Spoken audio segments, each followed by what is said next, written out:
Todos conocemos el metro. Pero muy pocos saben los porqués de los nombres. El gigante naranja recorre las entrañas de nuestra capital. En Vincularte tenemos todas las preguntas Y algunas respuestas sobre nuestro famoso metro. Es momento de traer los signos, íconos, historia y nomenclatura del metro al espacio que hemos reservado para esta cultura general del chilango o chilanga de a pie. el Conocimetro. ¿El qué? Conocimetro. El Conocimetro de Vincularte. El Conocimetro Bicentenario anuncia su próximo arribo a la estación Gómez Farías, perteneciente a la línea 1, direcciones Observatorio a Pantitlán. El ícono de la estación es un libro abierto con el número 1857, que representa a la Constitución de ese año, de la cual se considera a Gómez Farías uno de sus grandes precursores, además de ser este personaje el pionero e impulsor más aguerrido de las leyes de reforma, al dar los primeros pasos contra la manipulación eclesiástica de la educación y la política. Hoy nuestro Conocímetro Bicentenario, a 2 días de conmemorarse el aniversario 200 del inicio de la lucha de independencia, ha decidido dedicar este espacio a uno de los grandes pensadores de la consumación ideológica de la independencia, hecho del que casi no se habla o se celebra. Y una de las estaciones del metro hace referencia precisamente a este héroe anónimo de la ideología libertaria de lo que sería llamado el México independiente. José María Valentín Gómez Farías nació el 14 de febrero de 1781 en la ciudad de Guadalajara. Fue hijo del comerciante José Lugardo Gómez de la Vara, español peninsular, y María Josefa Martínez y Farías, criolla. En 1800 fue alumno del Seminario de Guadalajara, en una época en la cual lo mismo que otros seminarios, resentía la influencia de maestros con ideas revolucionarias. Más tarde estudió medicina en la Universidad de Guadalajara, graduándose en 1807, teniendo la oportunidad luego de fungir como profesor. Después ejerció su profesión en Aguascalientes. En 1812 fue electo diputado a las Cortes de Cádiz y en 1821 se adhirió al Plan de Iguala, siendo diputado de Zacatecas en el primer Congreso Constituyente. Aprobó la coronación de Agustín de Iturbide, siendo uno de los más significados oradores a favor de Iturbide. Pero al disolver el emperador al Congreso, se convirtió en su opositor y apoyó al Plan de Casamata, que dio cauce a la instauración de la República. Fue senador por Jalisco de 1825 a 1830, después secretario de Relaciones Exteriores durante el gobierno de Manuel Gómez Pedraza, del 2 de febrero al 31 de marzo de 1833. Siendo luego elegido vicepresidente en este mismo año y como tal sustituyó al presidente de la República en 4 ocasiones.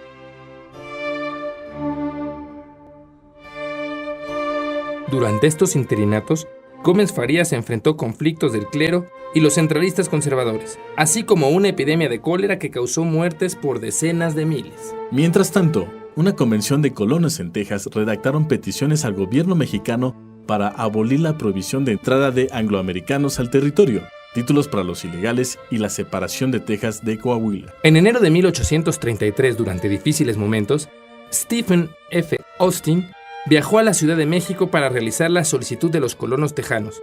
Al no ser atendido, redactó una carta al gobierno de Coahuila y a Gómez Farías, quien furioso lo mandó a prender. Cuando Santana tomó de nueva cuenta la presidencia, liberó a Austin, aunque permaneció arraigado hasta mediados de 1835 en la capital. Gómez Farías estuvo afiliado a las logias masónicas y con apoyo de estas promovió la primera reforma en 1833, mediante la cual los bienes de los descendientes de Cortés pasaron a poder de la nación y se destinaron a las tareas educativas. Fueron secularizadas las misiones de California, se confiscaron las posesiones de los misioneros filipinos, se pusieron en subasta los bienes que detentaban los misioneros de San Camilo. Los diezmos pasaron a ser voluntarios. Desapareció la obligatoriedad civil de los votos eclesiásticos. Se prohibió al clero vender los bienes que se encontraran en su poder. Fue suprimida la censura de prensa en materia religiosa. La pena de muerte por delitos políticos quedó abolida. Se creó la Dirección General de Instrucción Pública para el Distrito Federal y Territorios de la Federación, la cual quedaba encargada de regir la educación y administrar las rentas destinadas a este objeto, así como custodiar los monumentos históricos y antigüedades. abrir nuevas escuelas públicas, impulsar el sistema lancasteriano de enseñanza y vigilar el funcionamiento de los colegios a cargo de particulares. Fueron cerrados el Colegio de Santa María de Todos los Santos y la Universidad de México. Se decretó el establecimiento de la Biblioteca Nacional y la apertura de 6 centros especializados de educación superior. Se ordenó al representante de México ante el Papa que pidiera la disminución de los días festivos y el Congreso resolvió que el patronato, institución que durante siglos había dado a la corona española la atribución de nombrar curas, obispos y arzobispos, era un derecho de la nación. Los anteriores cambios durante el último interinato provocó una oleada de indignación entre los conservadores, que exigieron a Santa Anna su regreso, y mediante una sonada, provocó la disolución del Congreso y exilió a Gómez Farías. Habiendo regresado en 1838, 2 años después, se unió al levantamiento del general José de Urrea, que al ser derrotado le obligó a viajar por Estados Unidos. Volvió en 1845 y unos años después, con la soldadesca estadounidense en territorio mexicano, el Congreso le vuelve a designar como vicepresidente, siendo presidente Santa Anna. Las 7 leyes fueron derogadas y restauró la Constitución de 1824. De esta forma, el país regresó de forma efímera al sistema federalista. El Congreso se instaló formalmente el 6 de diciembre de 1846. De nueva cuenta, asume el interinato debido a que Santa Anna dejó la presidencia para asumir el control directo de las tropas en la guerra contra el invasor. Gómez Farías, convencido reformista y liberal, pretendió financiar la guerra con los bienes de la Iglesia, lo que provocó en la Ciudad de México un motín alentado por el clero conocido como Rebelión de los Polcos. Santa Anna, que combatía en el norte, regresó precipitadamente y destituyó a Gómez Farías. Posteriormente, como diputado, se opondría al Tratado de Guadalupe Hidalgo, pactado con los invasores.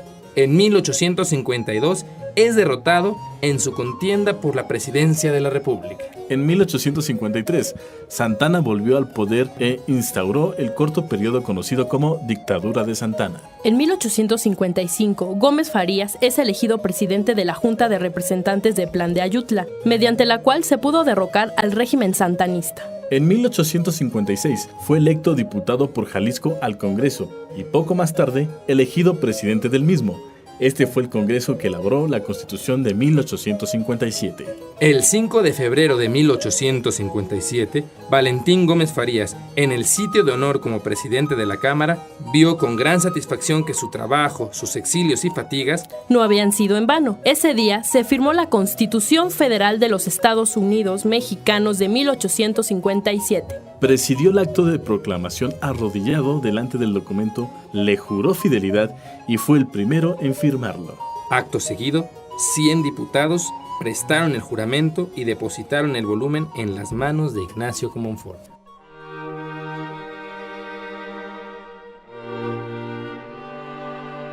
Valentín murió el 5 de julio de 1858.